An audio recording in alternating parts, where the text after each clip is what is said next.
नमस्कार साथियों। आज हम बात करेंगे प्रेजेंट इंडेफिनिट टेंस की एयरड्रॉप की। हम इससे पहले पढ़ रहे थे कि हमने पढ़ा प्रेजेंट इंडेफिनिट टेंस, इसको बोलते हैं सिंपल प्रेजेंट टेंस। इसकी हमने पहचान पढ़ी, ताहे तिये तें। इसके बाद हमने इसकी हेल्पिंग वर्ब पढ़ी, डू और डज। एक वचन के साथ डज का प्रयोग करते हैं, बहुवचन के साथ डू का यूज किया जाता है। इसके बाद हमने इसकी पढ़ी मेन वर्ब। बहुवचनकर्ता के साथ वर्ब की फर्स्ट फॉर्म आती है, एक वचनकर्ता के साथ वर्ब की फर्स्ट फॉर्म के साथ एस या ईएस का प्रयोग करते हैं। फिर हमने एक स्पेशल बात लिखी कि एफर्मेटिव वाक्यों में हेल्पिंग वर्ब डू डच का यूज नहीं किया जाता है, लेकिन negative, interrogative, interrogative plus negative वाक्यों में हेल्पिंग वर्ब डू डच के साथ विपस्ट का प्रयोग किया जाता है। आज हम बात करते हैं एडवर्ब की। जो हमारे एग्जाम में क्वेश्चन आते हैं वो हमें एडवर्ब के आते हैं, correct form of the verb के।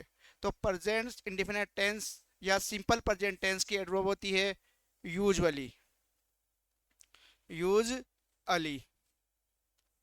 एक होती है नेवर, एक होती है ऑलवेज, एक होती है डेली, एक होती है जनरली,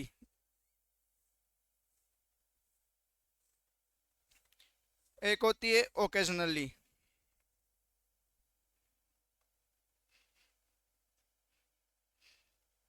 एक होती है सेल्डम, नेक्स्ट होती है regularly,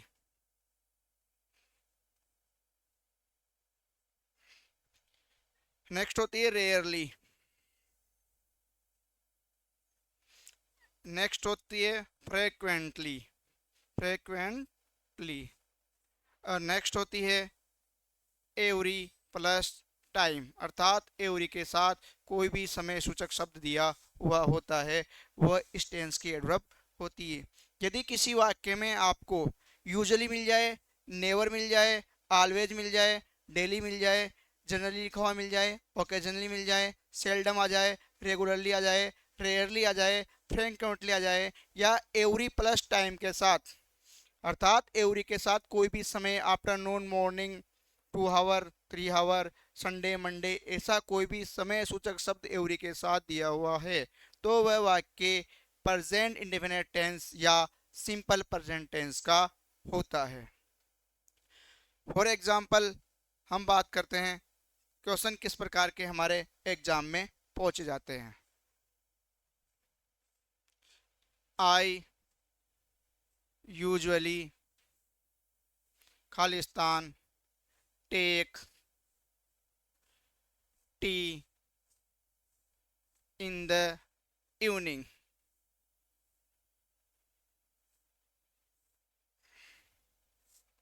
He always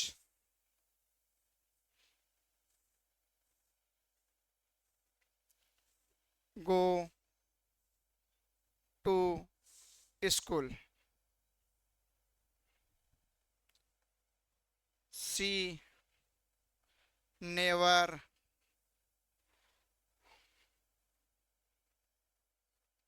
give a test.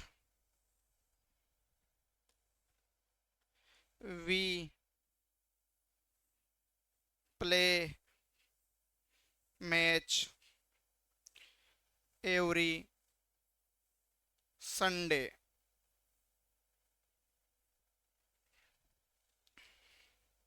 Ram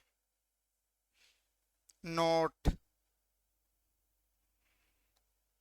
eat food every Monday। ये हमारे सामने कुछ एग्जाम्पल है। I usually take tea in the evening. He always go to school. She never give a test. We play match every Sunday. Ram not eat food every Monday। First example की बात करते हैं। I usually take tea in evening. यहाँ पे क्या दिया हुआ है हमें? यूजुअली दिया हुआ है। यहाँ पे हमें क्या दिया हुआ है? यूजुअली दिया हुआ है। अभी हमने पढ़ा यदि किसी सेंटेंस में usually, frequently, generally, regularly, rarely, always, never, seldom, every plus time, daily दिया हुआ आता है तो वह वाक्य प्रेजेंट इंडेफिनिट टेंस का होता है। खालिस्तान में हम भरेंगे हेल्पिंग वर्ब, आ रही है तो हेल्पिंग वर्ब, नहीं तो हम उसमें भरेंगे मेन वर्ब। यहाँ पे यूजुअली आ रहा है, ये वाक्य क्या है, एफर्मेटिव है। यूजुअली से हमें पता लगा है कि कौन सा टेंस है, प्रेजेंट इंडेफिनिट टेंस। खालिस्तान में यहाँ पे वर्ब की फर्स्ट फॉर्म दी हुई है। हमें पता है जब कर्ता एक वचन होता है तो वर्ब की फर्स्ट फॉर्म में एस या एस का प्रयोग किया जाता है, और जब कर्ता बहुवचन होता है तो वर्ब की फर्स्ट फॉर्म जो हमें ब्रैकेट में दी हुई है वही लिखी जाती है। तो आई के साथ क्या आएगी, वर्ब की फर्स्ट फॉर्म। तो यहाँ पे आ जाएगा टेक। क्यों आया, क्योंकि यूजुअली से कौन सा टेंस हो गया ये, यूजुअली से कौन सा टेंस हो गया ये, यूजुअली से ये हो गया प्रेजेंट इंडेफिनेट टेंस। कौन सा टेंस हो गया, प्रेजेंट इंडेफिनेट टेंस। और हमने खालिस्तान में एफर्मेटिव वाक्य है तो डू डज का प्रयोग नहीं करेंगे, मेन वर्ब का प्रयोग करेंगे। और मेन वर्ब क्या होती है, वर्ब की फर्स्ट फॉर्म बहुवचन करता है। और यदि हमारा सिंगुलर सब्जेक्ट है, सिंगुलर नाउन है, तो वर्ब की फर्स्ट फॉर्म में किसका प्रयोग करेंगे, एस या ईएस का। दूसरा वाक्य देखते हैं, he always go to school. यहाँ पे क्या है, ऑलवेज। ये में कौन सी टेंस की एडवर्ब है, प्रेजेंट इंडेफिनिट टेंस की एडवर्ब। प्रेजेंट इंडेफिनिट टेंस की एडवर्ब है। खालिस्तान की बात करें, यहाँ पे गो लिखा हुआ है, करता है यहाँ पे सिंगुलर, करता क्या है हमारा, सिंगुलर। सिंगुलर कर्ता के साथ एफर्मेटिव वाक्य में क्या लगाते हैं, एस या ईएस। गो आ रहा है, हमने पढ़ा है जिस वर्ब के अंत में, जिस वर्ब के अंत में S, double S, S H, C H, O, X आता है तो वर्ब के अंत में क्या जोड़ते हैं, ई एस। यहाँ पे एक वचन करता है, वर्ब के अंत में क्या आ रहा है, ओ, तो क्या जोड़ेंगे, ई एस, तो क्या बन जाएगा, गोज। ई एस क्यों लगाया हमने, क्योंकि कर्ता एक वचन है, और जिस वर्ब के अंत में S, double S, S H, C H, O, X आता है तो हम उस वर्ब के अंत में ई एस जोड़ते हैं। अगर ये नहीं आते हैं और कर्ता एक वचन है, सिंगुलर नाउन है, तो केवल एस जोड़ते हैं। नेक्स्ट वाक्य, सी नेवर गिव ए टेस्ट। यहाँ पे हमें क्या मिल गया, नेवर। कौन से टेंस की एडवर्ब है, प्रेजेंट इंडेफिनिट टेंस की।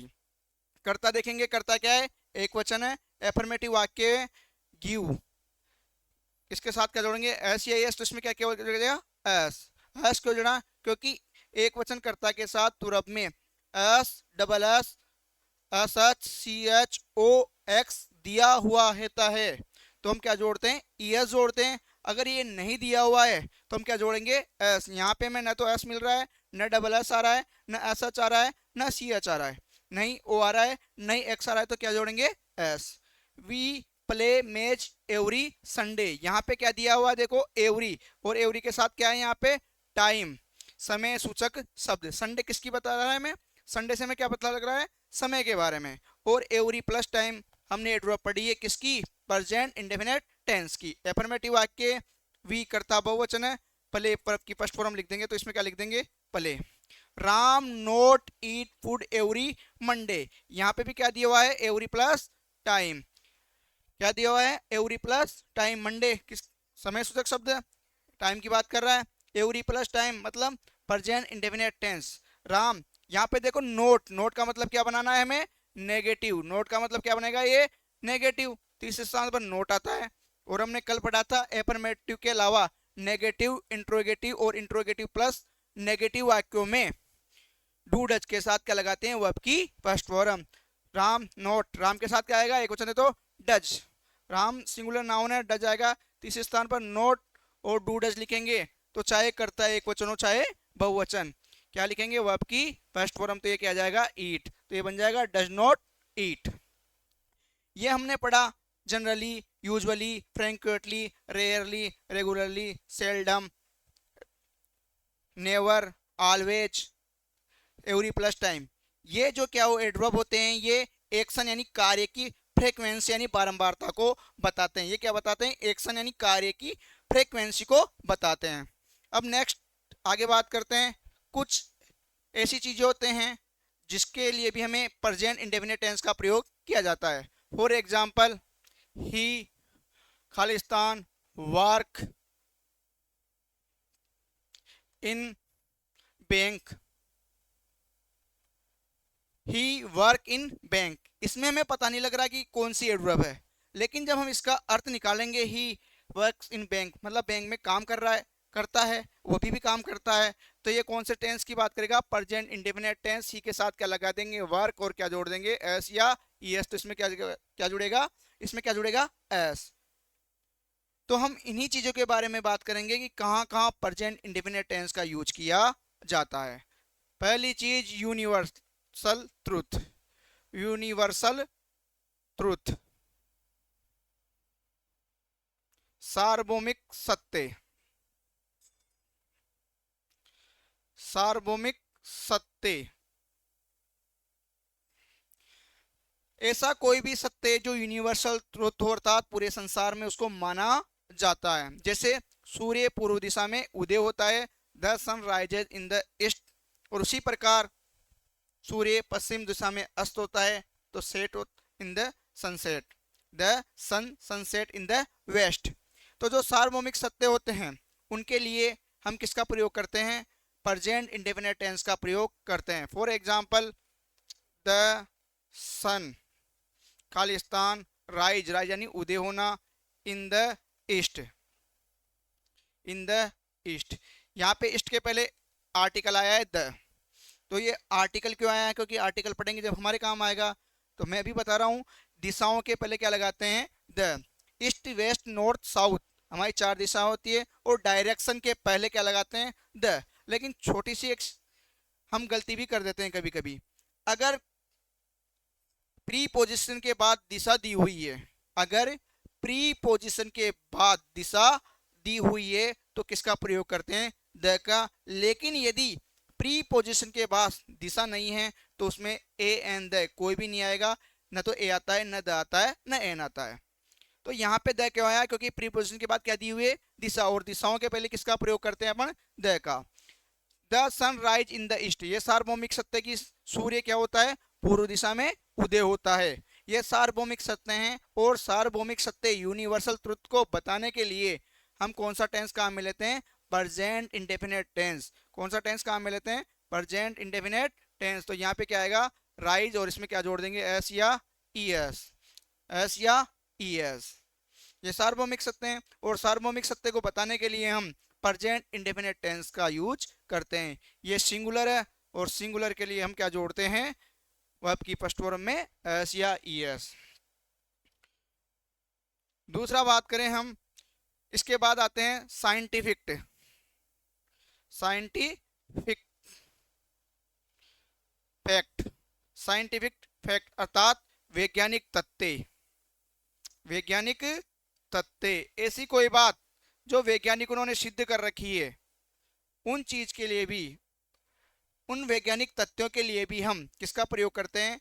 साइंटिफिक फैक्ट के लिए किसका प्रयोग करते हैं? प्रेजेंट इंडेफिनिट टेंस का प्रयोग करते हैं। ऐसा कोई भी वैज्ञानिक तथ्य हो जो वैज्ञानिकों द्वारा सिद्ध किया गया हो, उसके लिए हम किसका प्रयोग करते हैं? प्रेजेंट इंडेफिनिट टेंस का प्रयोग करते हैं। एग्जाम्पल, द वाटर, जो पानी होता है, खालिस्तान बॉइल्स 800 डिग्री सेल्सियस। ये एक वैज्ञानिक तथ्य है, सिद्ध किया हुआ कि पानी 100 डिग्री पर उबलता है। पानी 100 डिग्री पर क्या करता है? उबलता है। तो द वाटर एक वचन है, boils at 100 degree Celsius. 100 degree Celsius पर पानी क्या होता है? उबलता है। ये वैज्ञानिकों ने सिद्ध किया हुआ है, एक साइंटिफिक फैक्ट है। और साइंटिफिक फैक्ट को बताने के लिए हम प्रेजेंट इंडेफिनिट टेंस का प्रयोग करते हैं। यहाँ पे ये सिंगुलर है, सिंगुलर के साथ क्या जोड़ते हैं? एस या ई एस। तो यहाँ पे क्या आएगा? बॉइल्स में क्या जोड़ देंगे? केवल एस, क्योंकि double S S S C H O X आता है, तो ई एस जोड़ते हैं। और जब ये नहीं आते हैं तो क्या जोड़ते हैं? एस। इसी प्रकार आपको पता है पानी 0 डिग्री पर जम जाता है, फ्रीज हो जाता है, तो उसमें भी क्या लग जाए? एस या ई एस, क्योंकि ये भी वैज्ञानिक तथ्य हैं। और वैज्ञानिक तथ्य को बताने के लिए या फिर यूनिवर्सल ट्रुथ, सार्वभौमिक सत्य को बताने के लिए हम प्रेजेंट इंडेफिनिट टेंस या सिंपल प्रेजेंट टेंस का प्रयोग करते हैं। इसके बाद तीसरी बात करते हैं हम हैबिचुअल एक्शन। हैबिचुअल एक्शन आदत संबंधी कार्य, आदतन संबंधी कार्य। हैबिचुअल एक्शन का मतलब है आदतन संबंधी कार्य। हम किसी चीज की आदत बताते हैं, वो उसका कार्य होता है। जैसे कुत्ता भौंकता है, कुत्ता कोई भी अजनबी भी आता है उस पर क्या करता है, वो उसका स्वाभाविक क्रिया है कि वह भौंकने का कार्य करता है। तो किसी भी हम वस्तु की या किसी भी व्यक्ति की, जानवर की हम कोई आदत संबंधी कार्य बताते हैं, हैबिचुअल एक्शन बताते हैं, उसके लिए भी हम प्रेजेंट इंडेफिनिट टेंस का यूज करते हैं। एग्जाम्पल, द डॉग, जो कुत्ता है, Khalistan, bark, at stranger, at strangers. जो अजनबी होते हैं उस पर कुत्ते की क्या होती है, आदत भौंकने की होती है, ये उसकी आदतन कार्य है। और हैबिचुअल एक्शन को बताने के लिए, आदत संबंधी कार्य को बताने के लिए हम प्रेजेंट इंडेफिनिट टेंस का यूज करते हैं। ये सिंगुलर है, सिंगुलर के साथ क्या जोड़ेंगे, एस या ईएस। तो पार्क के साथ क्या लग जाएगा, एस, ये बन जाएगा बाग्स। तो तीन चीज हमने पढ़ी कि कहाँ कहाँ पर इसका प्रयोग किया जाता है। पहली हमने पढ़ी यूनिवर्सल ट्रुथ को बताने के लिए प्रेजेंट इंडेफिनिट टेंस का प्रयोग किया जाता है। दूसरा हमने पढ़ा कि साइंटिफिक फैक्ट को बताने के लिए भी प्रेजेंट इंडेफिनिट टेंस का प्रयोग किया जाता है। तीसरा हमने बात की हैबिचुअल एक्शन को बताने के लिए भी प्रेजेंट इंडेफिनिट टेंस का यूज किया जाता है। इसके अलावा प्रोवर्ब्स एंड कोटेशन होते हैं, जो कथन एवं कहावतें होते हैं। प्रोवर्ब्स एंड कोटेशंस होते हैं, जो महात्मा गांधी ने कहा करो एंड डू एंड डाई। तो उसके पहले भी महात्मा गांधी सेज, महात्मा गांधी, यह मैंने लिखा महात्मा महात्मा गांधी, खालिस्तान ब्रैकेट में दिया हुआ है से, ब्रैकेट में क्या दिया हुआ है हमारे, से, डेट, डू एंड डाई, ये उन्होंने कोटेशन दिया हुआ है। करो या मरो का नारा दिया था उन्होंने। कोटेशन एवं प्रोवर्ब्स कथन और कहावतों को बताने के लिए भी हम प्रेजेंट इंडेफिनिट टेंस का यूज काम में लेते हैं। यहाँ पे महात्मा गांधी क्या है, सिंगुलर है, तो से के साथ क्या लिखेंगे, says. Mahatma Gandhi ji says that do and die. तो कथन एवं कहावतों को बताने के लिए भी हम किसका प्रयोग करते हैं, कथन एवं कहावतों को बताने के लिए भी, प्रोवर्ब्स एंड कोटेशंस को बताने के लिए भी हम किसका प्रयोग करते हैं, प्रेजेंट इंडेफिनिट टेंस का प्रयोग करते हैं। आगे हम बात करते हैं नेक्स्ट टेंस की, present continuous tense. Present continuous tense, इसकी पहचान है, ऐसे हिंदी के वाक्य, ऐसे हिंदी के वाक्य जिसके अंत में राहे रहिए रहे हैं। ऐसे हिंदी के वाक्य जिसके अंत में राहे रहिए रहे हैं आदि शब्द आते हैं, तो वह वाक्य प्रेजेंट कंटिन्यूअस टेंस का होता है। ऐसे हिंदी के वाक्य जिसके अंत में राहे रही है, रहे हैं, रहा हूं, रही हूं आदि शब्द आते हैं, तो वह वाक्य कौन से टेंस का होता है, वह वाक्य प्रेजेंट कंटिन्यूअस टेंस का होता है। वह पहचान है कि हिंदी का वाक्य जिसके लास्ट में राहे रहिए रहे हैं रहा हूं आदि शब्द आते हैं, तो वह वाक्य प्रेजेंट कंटिन्यूअस टेंस का होता है। जैसे एग्जाम्पल की बात करें, वह किताब पढ़ रहा है, यह हिंदी का वाक्य है, वह किताब पढ़ रहा है। हिंदी के वाक्य के लास्ट में क्या आना चाहिए, राहे रहिए रहे। तो यहाँ पे हमें क्या मिल गया, राहे रहिए रहे। तो ये वाक्य क्या हो गया, प्रेजेंट कंटिन्यूअस टेंस का, मतलब इस टेंस में काम लगातार चलता रहता है। इसके बाद इसकी एचवी हेल्पिंग वर्ब सहायक क्रिया की बात करते हैं, तो वो होती है is, are, am. Is, are, am. Is का प्रयोग हम करते हैं सिंगुलर सब्जेक्ट के साथ, सिंगुलर सब्जेक्ट के साथ, सिंगुलर नाउन या सिंगुलर सब्जेक्ट के साथ इज का प्रयोग किया जाता है। यदि हमारा कर्ता एक वचन ही, सी, इट, वन नेम है, ही, सी, इट और वन नेम हमारा सब्जेक्ट है, तो हम क्या लगाएंगे, इज हेल्पिंग वर्ब का यूज करेंगे। बहुवचन कर्ता के साथ, प्लूरल सब्जेक्ट या नाउन के साथ किसका प्रयोग करते हैं, आर का। यदि हमारा subject I, we first person, you second person, they third person, I, we, you, they या टू नेम है, सॉरी आई किसके साथ आएगा, एम के साथ। इस टेंस में आई किसके साथ आता है, एम के साथ। यदि हमारा सब्जेक्ट वी, यू, दे और टू नेम है तो किसका यूज करेंगे, आर का। यदि हमारा सब्जेक्ट वी है, यू है, दे है या दो नाम एक साथ दिए हुए हैं तो हेल्पिंग वर्ब के रूप में इज का प्रयोग किया, सॉरी इज का नहीं, आर का प्रयोग किया जाएगा। और आई के साथ क्या लगाएंगे, एम। अर्थात इज एक वचन के साथ, आर बहुवचन के साथ, एम आई के साथ यूज किया जाता है। इसके बाद इसकी आती है मेन वर्ब, मुख्य क्रिया। क्या आती है, मुख्य क्रिया। V4 मुख्य क्रिया आती है क्या, V4 वर्ब की फोर्थ फॉर्म, अर्थात वर्ब की फर्स्ट फॉर्म होती है, जैसे गो की होती है गो, सेकंड फॉर्म होती है वेंट, थर्ड फॉर्म होती है गोन, और चौथी फॉर्म उसको बोल सकते हैं मॉडर्न इंग्लिश में जो क्या होती है वी फर्स्ट में आईएनजी। इसको हम क्या बोल सकते हैं, वी फर्स्ट में आईएनजी। इसको शॉर्ट में हम क्या बोलते हैं, V4। V4 प्रेजेंट टेंस, चाहे वो कंटिन्यूस टेंस, चाहे वो प्रेजेंट का हो, चाहे पास्ट का हो, चाहे फ्यूचर का हो। कौन सा टेंस, कंटिन्यूस टेंस, चाहे प्रेजेंट वाला कंटिन्यूस हो, चाहे पास्ट वाला कंटिन्यूस हो, चाहे फ्यूचर वाला कंटिन्यूस हो। अगर कंटिन्यूस नाम आ रहा है तो उसमें वर्ब की फर्स्ट फॉर्म में आईएनजी आएगी, अर्थात उसको शॉर्ट में V4 बोल सकते हैं।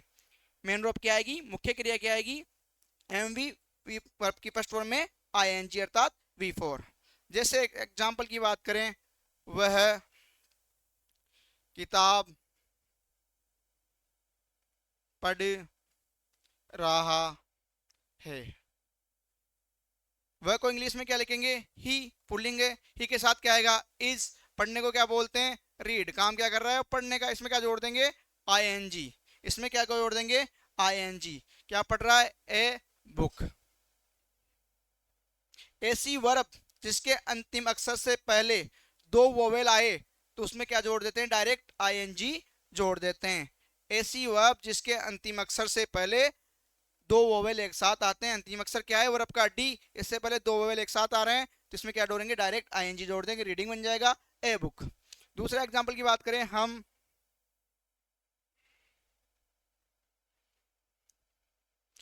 मैच खेल रहे हैं। हम मैच खेल रहे हैं, हमको क्या बोलेंगे, वी बहुवचन है तो बहुवचन के साथ हेल्पिंग वर्ब क्या आएगी, आर। खेलने को क्या बोलते हैं, प्ले। इसमें क्या जोड़ देंगे, आईएनजी, और लास्ट में क्या लिख देंगे, मैच, ए मैच। यहाँ पे इज क्यों आया, क्योंकि यहाँ पे हमारा कर्ता क्या है, एक वचन। यहाँ पे आर क्यों आया, क्योंकि हमारा कर्ता क्या है, बहुवचन। आगे बात करते हैं एग्जाम्पल की, मैं कक्षा में कहानी, मैं कक्षा में कहानी लिख रहा हूँ। मैं कक्षा में कहानी लिख रहा हूँ। मेरे को क्या लिखेंगे, आई के साथ क्या आएगा, एम। क्या काम कर रहा है वो, लिखने का, लिखने को क्या बोलते हैं, राइट। तो इसमें क्या जोड़ देंगे, आईएनजी। ऐसी वर्ब जिसके अंत में क्या आता हो, ई, तो ई को हटा के क्या जोड़ते हैं, आईएनजी। राइटिंग में क्या आएगा लास्ट में, WRITE, ई को हटा के क्या जोड़ेंगे, आईएनजी। तो ऐसी वर्ब जिसके अंत में ई आता है तो ई को हटा के आईएनजी जोड़ते हैं। क्या लिख रहा है वो, ए स्टोरी, ये ऑब्जेक्ट हो गया। अदर में क्या जाएगा, इन द क्लास। कहाँ लिख रहा है वो, क्लास में, तो क्या जाएगा, in the class, in the class. ये हो गए हमारे वाक्य की हिंदी से इंग्लिश में ट्रांसलेट कैसे करते हैं। सबसे पहले हमने कल पढ़ा था, सब्जेक्ट लिखते हैं एफर्मेटिव वाक्य में, फिर हेल्पिंग वर्ब लिखते हैं, फिर मेन वर्ब लिखते हैं, फिर ऑब्जेक्ट लिखते हैं, फिर अदर लिखते हैं। नेगेटिव बनाने के लिए हम क्या करते हैं, तीसरे स्थान पर नोट लगा देते हैं। इंट्रोगेटिव नेगेटिव बनाने के लिए क्या करते हैं, हेल्प में को पहले नंबर पर लिखते हैं और सब्जेक्ट को दूसरे नंबर पर लिखते हैं। इंट्रोगेटिव नेगेटिव वही तीसरे स्थान पर नोट। आगे हम इसकी बात करते हैं एडवर्ब की। किसकी बात करते हैं, एडवर्ब की, कि इसकी एडवर्ब्स क्या क्या होती है। इसकी एडवर्ब होती है एक तो at this time, at this time. दूसरी होती है at this moment, at this moment. Next होती है एट परजेंट। नेक्स्ट होती है नाउ। नेक्स्ट होती है टुडे। एक नेक्स्ट होती है टू नाइट। नेक्स्ट होती है this days, this days. At this time, at this moment, at present, now, today, this days, ये क्या होती है, इस टेंस की एडवर्ब होती है। इनके आधार पर हम क्या पढ़ते हैं, खाली स्थान में वर्ब पढ़ते हैं, इज, आर, एम प्लस विपस्ट में आईएनजी। जिस प्रकार प्रेजेंट इंडेफिनेट टेंस की क्या बताती है, फ्रीक्वेंसी बताती है ना एडवर्ब, उसी प्रकार ये किसी की क्या बताती है, स्थिति बताती है कि काम क्या कर रहा है, उसकी स्थिति क्या है। बाकी कल हम इसके एग्जाम्पल पढ़ेंगे, किस प्रकार हम इनको सोल्व करेंगे, परीक्षा में किस प्रकार के क्वेश्चन पूछे जाते हैं। हम कंपैरिजन करेंगे प्रेजेंट इंडेफिनिट टेंस और प्रेजेंट कंटिन्यूअस के बीच में। धन्यवाद।